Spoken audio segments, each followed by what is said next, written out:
ಯಾಕಾಗಿದೆ ಅಂತಂದರೆ ಇವ್ರು ಯಾರಾದರೂ ಅಲ್ಲಿ ಏನೋ ಬಿಟ್ಟಿರ್ತಾರೆ ಅಲ್ಲಿ ಸರ್ ಒಂದು ಸಣ್ಣ ಇದು ಕವರ್ ಹೋದ್ರೂ ಸಿಗಾಕೊಂಡು ಇದು ಇಲ್ಲಿಂದನೂ ಗೊತ್ತಾಗಿದೆ ಗೊತ್ತಾಯ್ತು ಓಪನ್ ಜಾಗದಲ್ಲಿ ಇಲ್ಲೇನಾದರೂ ಕಲ್ಲುಗಳು ಅದು ಬಿಟ್ಟಿರ್ತಾರಲ್ಲ ಸರ್ ಓಪನ್ ಜಾಗದಲ್ಲಿ ತೆಗಿಬೋದು. ಈಗ ಎಲ್ ಶೇಪ್ ಮಾಡ್ತೀರಲ್ಲ ಏನು ಪ್ರಯೋಜನ ನಿಮಗೆ ಏನು ಬಾಕ್ಸ್ ಟೈಮ್ ಮಾಡಿದ್ರೆ ಏನು ಉಪಯೋಗ ಬರಲ್ಲ ನಿಮ್ಗೆ ಇಲ್ಲಿಂದ ಡಿಸ್ಚಾರ್ಜ್ ಅಷ್ಟೇ ಇರಲ್ಲ. ನೀವು ಬಾಕ್ಸ್ ಟೈಮ್ ಮಾಡಿದ್ರೆ ನಿಮ್ದು ಏರಿಯಾನ ದೊಡ್ಡದಾಯ್ತು ಇಷ್ಟಾಗ್ಲೇ ಕಡಿಮೆ ಮಾಡ್ಕೊತೀರಾ. ತುಂಬಾ ದೊಡ್ಡದು. ಅಲ್ಲಿ ಏರಿಯಾ ದೊಡ್ಡದೈತೆ, ಅಲ್ಲಿ ಟ್ರೈನ್ ರೋಡ್ ಆಗ್ಲಾಗೈತೆ, ಅಲ್ಲಿ ನಡೀತದೆ. ಇದು ಚಿಕ್ಕದಿರೋ ರೋಡ್. ನಾನು ಅದರಿಂದ ನಿಮಗೆ ಅದೇ ನಾವು ಅದೇ ಸಾಹೇಬ್ರು ಅದೇ ಇಲ್ಲೇ ಏನು ಗೊತ್ತಾ ಸರ್, ಈ ನೋಡಿ ಅಲ್ಲಿ ನೋಡಿ ಉದಾಹರಣೆಗೆ ಅಲ್ಲಿ ಬೇಕು ಅಂದ್ರೆ ಸ್ಕೂಟರ್ಗಳು ನಿಲ್ಸ್ಕೋಬಹುದು.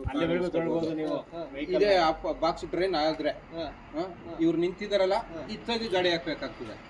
ಅಲ್ಲ ಬಾಕ್ಸ್ ಅದು ಸರ್ ಎಷ್ಟು ದಿವಸ ಯಾವ ತರ ಪುಸ್ತಕ ಅಂತಂದ್ರೆ 100% ಹೋಗಿ ಹೋಯ್ತದೆ. ಈ ಪಕ್ಕದ ರೋಡ್ ಕಾರ್ ಈಗ ಚಪ್ಪಡಿ ಮಾಡಿದ್ದಾರೆ, ಕೆಳಗಡೆ ಮನೆಯಲ್ಲಿ ಬಾಕ್ಸ್ ಟೈಮ್ ಮಾಡಿದ್ದಾರೆ ಒಂದಿಷ್ಟಕ್ಕೆ. ಅವ್ರ ಮನೆ ಇಷ್ಟಾಗ್ಲಿಕ್ಕೆ ಬಾಕ್ಸ್ ಟೈಮ್ ಮಾಡಿದ್ರಿಂದ ಏನ್ ಮಾಡಿದ್ದಾರೆ, ವೆಹಿಕಲ್ ಈ ಕಡೆ ಪಾರ್ಕ್. ಆಮೇಲೆ ಡಿಸ್ಚಾರ್ಜ್ ಬರಲ್ಲ ಅಷ್ಟು ಇಲ್ಲಿ. ಮೇಲ್ಗಡೆ ಮನೆ ಅಲ್ಲಲ್ಲ ಮೇಲ್ಗಡೆ ಮನೆ ಇದೆಯಲ್ಲ, ಮಗು ಬರ್ತಾ ಇದ್ದಲ್ಲ, ಮಗ ಬರ್ತಾ ಇದ್ದಲ್ಲ, ಮಗು ತಗೊಂಡ್ರೆ ಈ ಕಡೆ ಅಲ್ಲಿಂದ ನಾವು ಡಿಸ್ಚಾರ್ಜ್ ತಗೋತು ಅಂತ ಅಂದಾಗ ಇಲ್ಲಿಂದ ಇಷ್ಟಕ್ಕೆ, ಇಲ್ಲಿಂದ ಈ ಕಡೆಗೆ ಅಷ್ಟೇ ಇರ್ತದೆ. ಆವಾಗ ಸಮಸ್ಯೆ ಬರಲ್ಲ. ಬಟ್ ಇದನ್ನೇ ಎಲ್ ಶೇಪ್ ಮಾಡೋದನ್ನೇ ಒಂಚೂರು ಕೊಳ ಈ ಥರ ಮಾಡ್ಕೋಬೇಕು ಒಂಚೂರು ನೀಟಾಗಿ. ಆಗ ವೆಹಿಕಲ್ ಪಾರ್ಕಿಂಗ್ ಅದೆಲ್ಲ